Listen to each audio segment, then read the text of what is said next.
सारे घर में चहल पहल थी।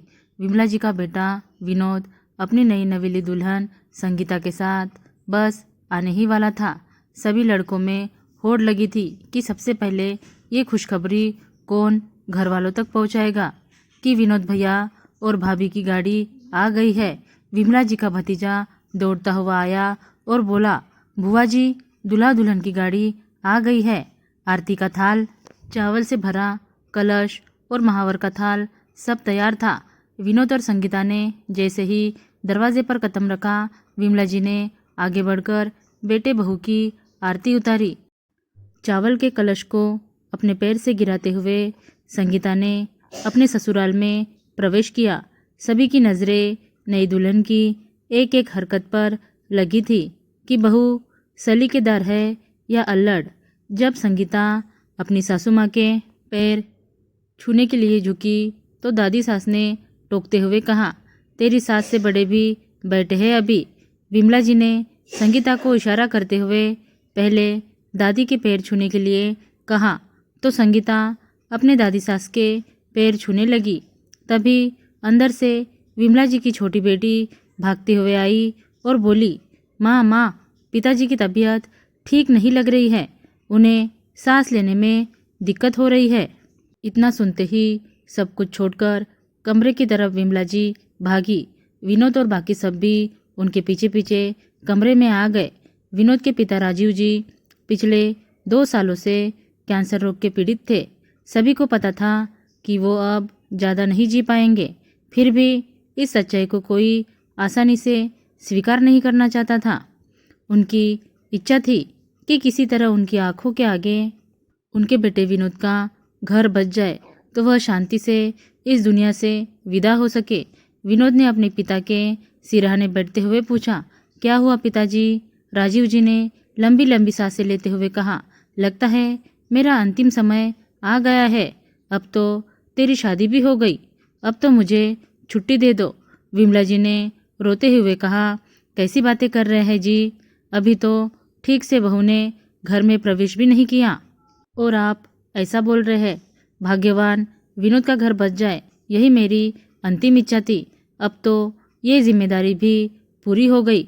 विमला जी की सास अपने बेटे की हालत देखकर चिल्लाते हुए बोली, अरे मेरा बेटा, भगवान मुझे उठा ले, लेकिन मेरे बेटे को ठीक कर दे।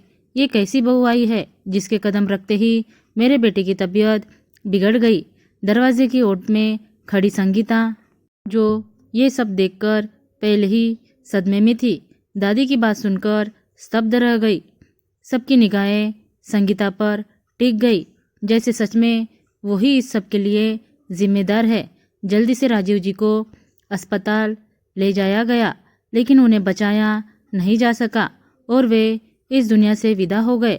संगीता अपने नए जीवन के सुहाने सपने लेकर अपने ससुराल आई थी, लेकिन आते ही ससुर जी के देहांत ने उसे अंदर तक हिला दिया। उस बेचारी को तो समझ में ही नहीं आ रहा था कि ये सब हो क्या रहा है। शादी के बाद की रस्में सही ढंग से पूरी भी नहीं हुई थी और ये अनहोनी हो गई। परिवार के सभी लोग संगीता को उपेक्षित नज़रों से देख रहे थे, जैसे उसने कोई अपराध कर दिया हो। विनोद भी अपने पिता के अंतिम क्रियाकर्म में लगा हुआ था। वो बेचारी अपने मन की दशा कहे तो किससे कहे। विमला जी भी पति की मृत्यु से बहुत आहत थी।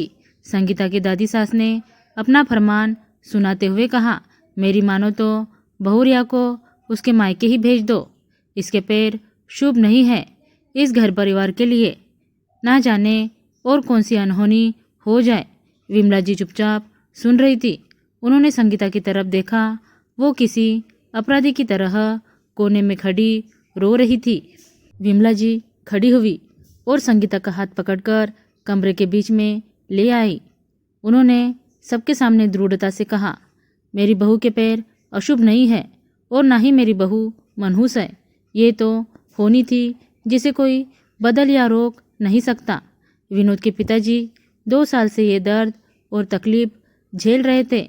आज तो उन्हें इस नर्क जैसी जिंदगी से मुक्ति मिली है। उनकी बस यही इच्छा थी कि उनकी आंखों के सामने विनोद का घर बच जाए। उनकी भी गृहस्थी बस जाए। संगीता ने तो इस घर में आकर अपने ससुर जी की ये आखिरी इच्छा पूरी की है। विमला जी की बात सुनकर सभी घर वाले चुप हो गए। संगीता की आंखों में अपनी सास के लिए कृतज्ञता के भाव थे। इस मुश्किल समय में भी उनके इस नज़रिए ने संगीता और विनोद के मन में उनके प्रति सम्मान को और बढ़ा दिया था। धन्यवाद दोस्तों।